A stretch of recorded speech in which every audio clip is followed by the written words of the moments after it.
George Whitefield nasceu em 27 de dezembro de 1714, em Gloucester, Gloucestershire, Inglaterra. A estalagem de que seu pai era proprietário, localizada em um bairro violento, foi o lar de sua infância, 714 a 1770. Mais de 100.000 homens e mulheres rodeavam o pregador. Há mais de 200 anos em Cambuslang, Escócia, as palavras do sermão, vivificadas pelo Espírito Santo, ouviam-se distintamente em todas as partes que formavam esse mar humano. É-nos difícil fazer uma ideia do vulto da multidão de 10.000 penitentes que responderam ao apelo para se entregarem ao Salvador. Estes acontecimentos servem-nos como um dos poucos exemplos do cumprimento das palavras de Jesus. Na verdade, vos digo que aquele que crê em mim também fará as obras que eu faço, e as fará maiores do que estas, porque vou para meu Pai. João 14:12. Havia como um fogo ardente encerrado nos ossos deste pregador, que era George Whitefield. Ardia nele um zelo santo, de ver todas as pessoas libertas da escravidão do pecado. Durante um período de 28 dias, fez a incrível façanha de pregar a 10.000 pessoas diariamente. Sua voz se ouvia perfeitamente a mais de 1 quilômetro de distância. Apesar de fraco de físico e de sofrer dos pulmões, não havia prédio no qual coubessem os auditórios e, nos países onde pregou, armava seu púlpito nos campos fora das cidades. Whitefield merece o título de príncipe dos pregadores ao ar livre, porque pregava em média 10 vezes por semana, e isso fez durante um período de 34 anos, em grande parte sob o teto construído por Deus, os céus. A vida de George Whitefield era um milagre. Nasceu em uma taberna de bebidas alcoólicas.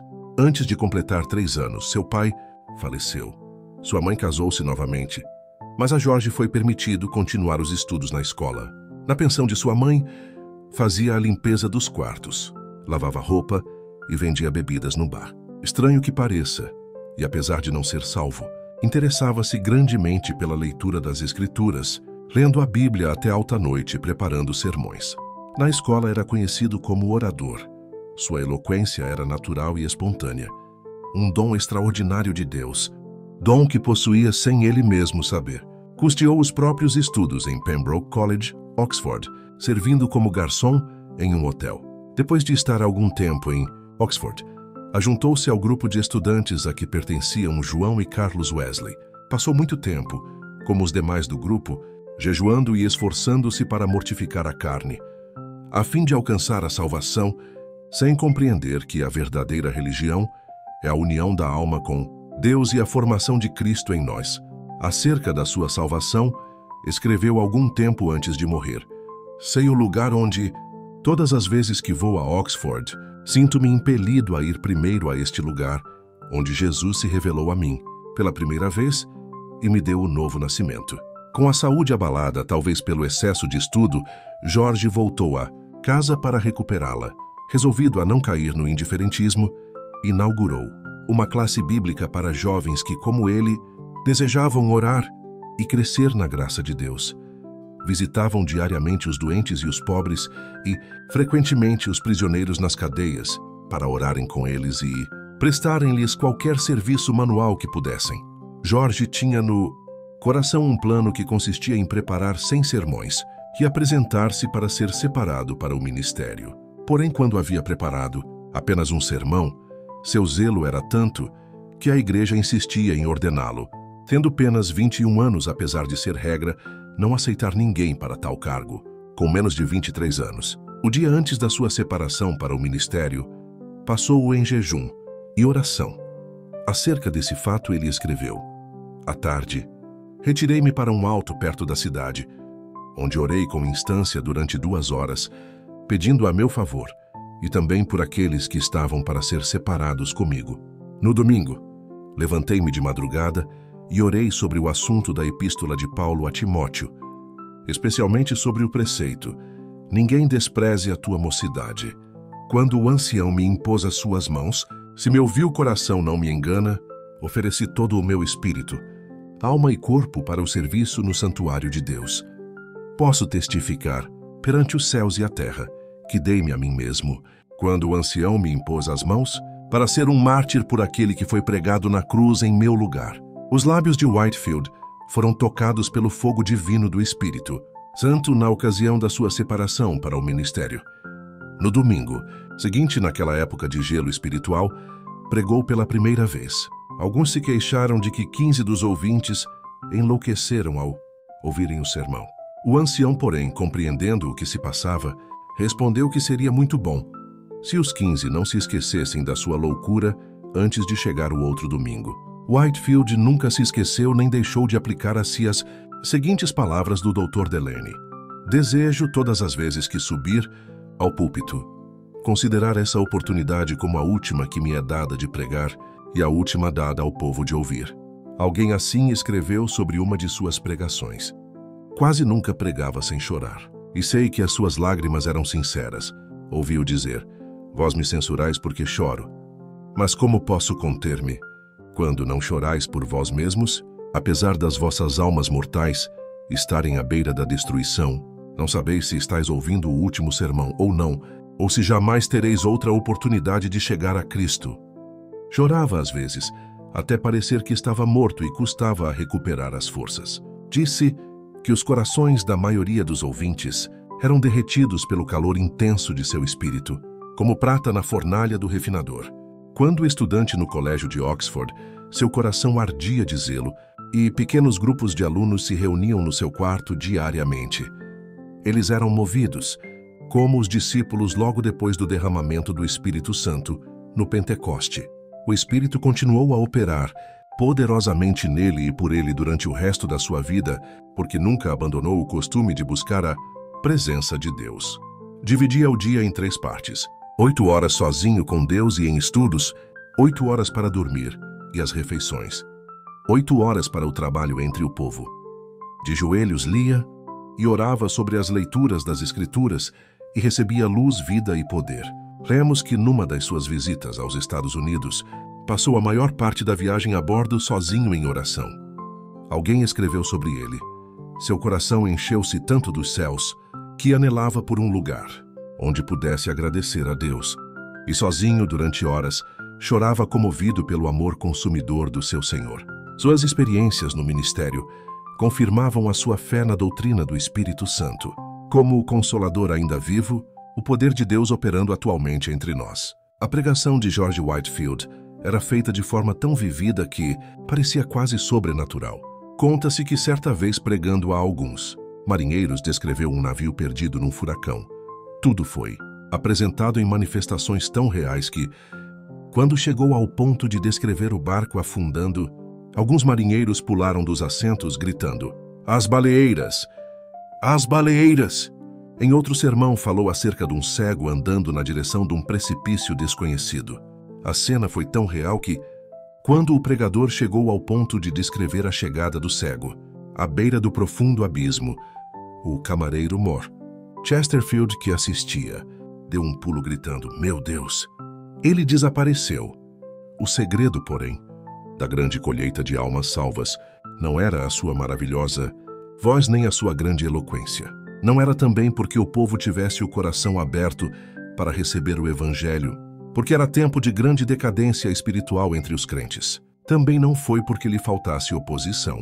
Repetidas vezes, Whitefield pregou nos campos, porque as igrejas fecharam-lhe as portas. Às vezes nem os hotéis queriam aceitá-lo como hóspede. Em Basingstoke foi agredido a pauladas. Em Staffordshire, atiraram-lhe torrões de terra. Em Moorfield, destruíram a mesa que lhe servia de púlpito e arremessaram contra ele o lixo da feira. Em Evesham, as autoridades, antes de seu sermão, ameaçaram prendê-lo se pregasse. Em Exeter, enquanto pregava a 10.000 pessoas, foi apedrejado de tal forma que pensou haver chegado para ele a hora, como o ensanguentado Estevão, de ser imediatamente chamado à presença do Mestre. Em outro lugar, apedrejaram-no novamente até ficar coberto de sangue. Verdadeiramente levava no corpo, até a morte, as marcas de Jesus. O segredo de tais frutos na sua pregação era o seu amor para com Deus. Quando ainda muito novo, passava noites inteiras lendo a Bíblia, que muito amava. Depois de se converter, teve a primeira daquelas experiências de sentir-se arrebatado, ficando a sua alma inteiramente aberta, cheia, purificada, iluminada da glória e levada a sacrificar-se. inteiramente ao seu Salvador. Desde então nunca mais foi indiferente em servir a Deus, mas regozijava-se no alvo de trabalhar de toda a sua alma, e de todas as suas forças, e de todo o seu entendimento. Só achava interesse nos cultos, e escreveu para sua mãe que nunca mais voltaria ao seu emprego. Consagrou a vida completamente a Cristo, que a manifestação exterior daquela vida nunca excedia a sua realidade interior.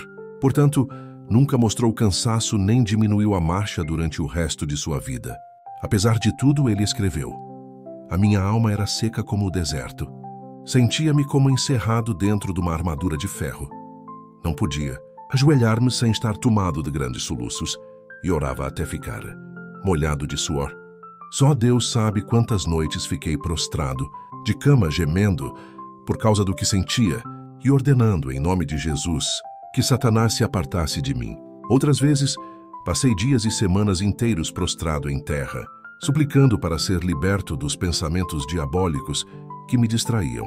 Interesse próprio, rebelião, orgulho e inveja me atormentavam um após outro, até que resolvi vencê-los ou morrer. Lutei até Deus me conceder vitória sobre eles." George Whitefield considerava-se um peregrino errante no mundo, procurando almas. Nasceu, criou-se e diplomou-se na Inglaterra. Atravessou o Atlântico 13 vezes. Visitou a Escócia 14 vezes. Foi ao país de Gales várias vezes. Visitou uma vez a Holanda. Passou 4 meses em Portugal. Nas Bermudas, ganhou muitas almas para Cristo, como nos demais lugares onde trabalhou. Acerca do que sentiu em uma das viagens à colônia da Geórgia, Whitefield escreveu: "Foram-me concedidas manifestações extraordinárias do alto. Cedo de manhã ao meio-dia, ao anoitecer e à meia-noite, de fato durante o dia inteiro, o amado Jesus me visitava para renovar-me o coração. Se certas árvores perto de Stonehurst pudessem falar, contariam acerca da doce comunhão que eu e algumas almas amadas desfrutamos ali com Deus sempre bendito. Às vezes, quando de passeio, a minha alma fazia tais incursões pelas regiões celestes que parecia pronta a abandonar o corpo. Outras vezes, sentia-me tão vencido pela grandeza da majestade infinita de Deus que me prostrava em terra e entregava-lhe a alma, como um papel em branco, para ele escrever nela o que desejasse. De uma noite nunca me esquecerei. Relampejava excessivamente. Eu pregara a muitas pessoas e algumas ficaram receosas de voltar a casa. Senti-me dirigido a acompanhá-las e aproveitar o ensejo para as animar, a se prepararem para a vinda do Filho do Homem. Oh, que gozo senti na minha alma, depois de voltar, enquanto alguns se levantavam das suas camas, assombrados pelos relâmpagos, que andavam pelo chão e brilhavam, de uma parte do céu até outra. Eu, com mais um irmão, ficamos no campo adorando, orando, exultando ao nosso Deus e desejando a revelação de Jesus dos céus. Uma chama de fogo. Como se pode esperar outra coisa, a não ser que as multidões, a quem Whitefield pregava, fossem levadas a buscar a mesma presença. Na sua biografia, há um grande número de exemplos como os seguintes. Oh, quantas lágrimas foram derramadas, com forte clamor pelo amor do querido Senhor Jesus. Alguns desmaiavam e, quando recobravam as forças, ouviam e desmaiavam de novo. Outros gritavam como quem sente a ânsia da morte. E depois de eu findar o último discurso, eu mesmo senti-me tão vencido pelo amor de Deus que quase fiquei sem vida. Contudo, por fim, revivi. E depois de me alimentar um pouco, estava fortalecido bastante para viajar cerca de 30 quilômetros até Nottingham. No caminho, a Cintus, a alma alegrou-se cantando hinos. Chegamos quase à meia-noite. Depois de nos entregarmos a Deus em oração, deitamo-nos e descansamos na proteção do querido Senhor Jesus. Oh, Senhor, jamais existiu amor como o teu. Então Whitefield continuou sem cansar. No dia seguinte, em Fogg's Manor, a concorrência aos cultos foi tão grande como em Nottingham. O povo ficou tão quebrantado que, por todos os lados, vi pessoas banhadas em lágrimas. A palavra era mais cortante que espada de 2 gumes, e os gritos e gemidos alcançavam o coração mais endurecido. Alguns tinham semblantes pálidos como a palidez de morte. Outros torciam as mãos cheios de angústia. Ainda outros foram prostrados ao chão, ao passo que outros caíam e eram aparados nos braços de amigos. A maior parte do povo levantava os olhos para os céus, clamando e pedindo a misericórdia de Deus. Eu, enquanto os contemplava, só podia pensar em uma coisa: o grande dia. Pareciam pessoas acordadas pela última trombeta, saindo dos seus túmulos para o juízo.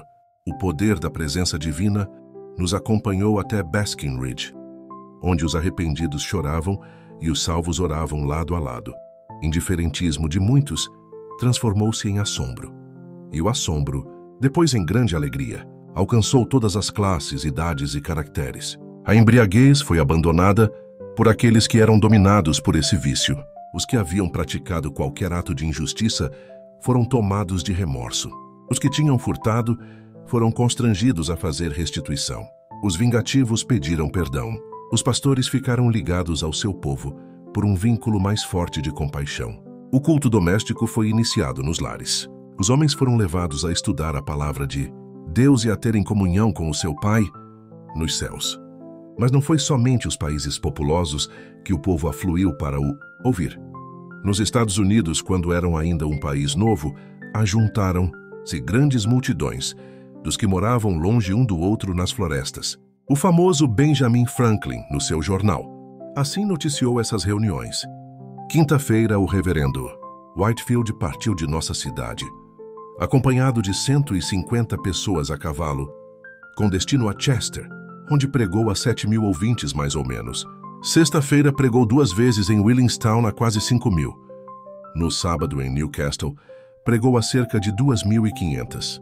E na tarde do mesmo dia, em Christiana Bridge, pregou a quase 3.000.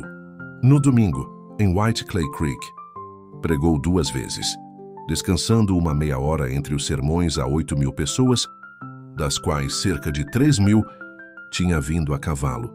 Choveu a maior parte do tempo, porém todos se conservaram em pé ao ar livre, como Deus estendeu a sua mão para operar prodígios por meio de seu servo. Vê-se no seguinte: num estrado perante a multidão, depois de alguns momentos de oração em silêncio, Whitefield anunciou de maneira solene o texto: é ordenado aos homens que morram uma só vez, e depois disto vem o juízo.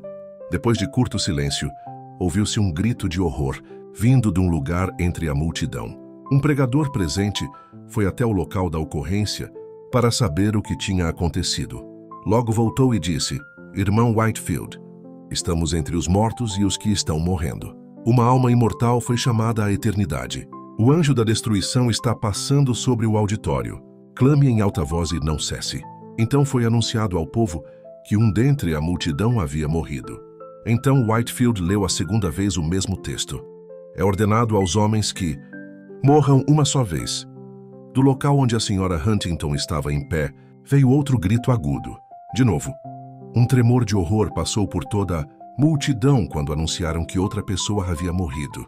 Whitefield, porém, em vez de ficar tomado de pânico como os demais, suplicou graça ao ajudador invisível e começou, com eloquência tremenda, a prevenir os impenitentes do perigo. Não devemos concluir, contudo, que ele era ou sempre solene ou sempre veemente. Nunca houve quem experimentasse mais formas de pregar do que ele. Apesar da sua grande obra, não se pode acusar Whitefield de procurar fama ou riquezas terrestres. Sentia fome e sede da simplicidade e sinceridade divina. Dominava todos os seus interesses e os transformava para a glória do reino do seu Senhor. Não ajuntou ao redor de si os seus convertidos para formar outra denominação, como alguns esperavam. Não apenas dava todo o seu ser, mas queria mais línguas, mais corpos, mais almas a usar para o Senhor Jesus. A maior parte de suas viagens à América do Norte foram feitas a favor do orfanato que fundara na colônia da Geórgia. Vivia na pobreza e esforçava-se para granjear o necessário para o orfanato. Amava os órfãos ternamente, escrevendo-lhes cartas e dirigindo-se a cada um pelo nome. Para muitas dessas crianças, ele era o único pai, o único meio de elas terem o sustento. Fez uma grande parte da sua obra evangelística entre os órfãos e quase todos permaneceram crentes fiéis, sendo que um bom número deles se tornaram ministros do Evangelho. Whitefield não era de físico robusto. Desde a mocidade sofria quase constantemente, anelando muitas vezes partir e estar com Cristo.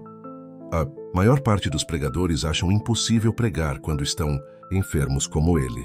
Assim foi que, aos 65 anos de idade, durante sua 7ª viagem à América do Norte, findou a sua carreira na Terra, uma vida escondida, com Cristo em Deus e derramada num sacrifício de amor pelos homens. No dia antes de falecer, teve de esforçar-se para ficar em pé, porém, ao levantar-se, em Exeter, perante um auditório demasiado grande para caber em qualquer prédio, o poder de Deus veio sobre ele e pregou, como de costume, durante 2 horas. Um dos que assistiram disse que seu rosto brilhava como o sol. O fogo aceso no seu coração no dia de oração e jejum, quando da sua separação para o ministério, ardeu até dentro dos seus ossos e nunca se apagou. Jeremias 29. Certo homem eminente dissera a Whitefield: não espero que Deus chame o irmão breve para o lar eterno, mas quando isso acontecer, regozijar-me-ei ao ouvir o seu testemunho. O pregador respondeu: então ficará desapontado, morrerei, calado. A vontade de Deus é dar-me tantos ensejos para testificar dele durante minha vida, que não me serão dados outros na hora da morte. E sua morte ocorreu como predissera. Depois do sermão em Exeter, foi a Newburyport para passar a noite na casa do pastor. Ao subir para o quarto de dormir, virou-se na escada e, com a vela na mão, proferiu uma curta mensagem aos amigos, que ali estavam e insistiam em que pregasse. Às 2 horas da madrugada acordou. Faltava-lhe o fôlego e pronunciou para o seu companheiro as suas últimas palavras na terra: estou morrendo.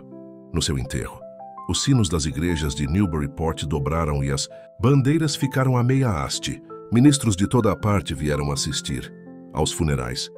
Milhares de pessoas não conseguiram chegar perto da porta da igreja, por causa da imensa multidão. Conforme seu pedido, foi enterrado sob o púlpito da igreja.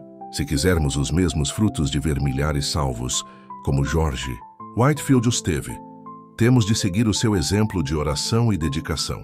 Alguém pensa que é tarefa demais? Que diria George Whitefield, junto agora com os que levou a Cristo, se lhe fizéssemos essa pergunta?